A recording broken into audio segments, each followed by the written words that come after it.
Hello, this is my video for the discussion on Module 15.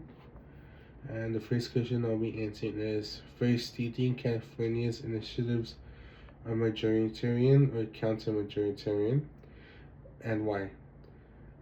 Use ideas from the lecture to discuss, and would you do away with them or try to reform the process? If reform, what might you try? So I would say that California's initiative system is mostly majoritarian because it lets voters directly decide laws instead of leaving all decisions to elected officials, which supports majority rule and gives citizens more power in government.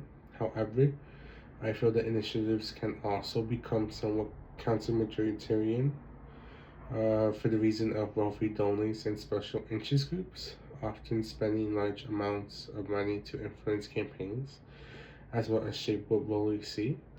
In the article, the Cal Matters article, it explains how big money has become a major part of California's initiatives. And I would say I would not get rid of the system because it still gives people a direct voice, but I would try to reform it by adding stricter campaign finance rules, which improves transparency and makes ballot measures easier for voters to understand. And the second question is, second, which of the five counter-majoritarian problems on page 217 of Tyranny and Minority do you think is the most problematic, and why? What should be done to change it?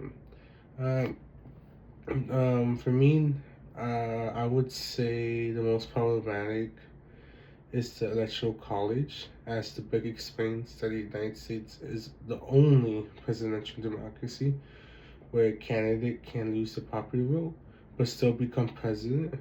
And I feel this has become a problematic problem because it weakens the principle of political equality by making some votes count more than others, depending on the state, which can also discourage voter participation in states that are safely Republican or Democratic. The electoral college can also become very difficult to reform for the reason that the Constitution is extremely hard to amend. And for me, I feel like the best solution would be replacing the electoral college with either a direct national popular vote or the National Popular Interstate Compact, which is a direct popular vote. A direct popular vote will make every vote count equally and would better reflect the majority vote.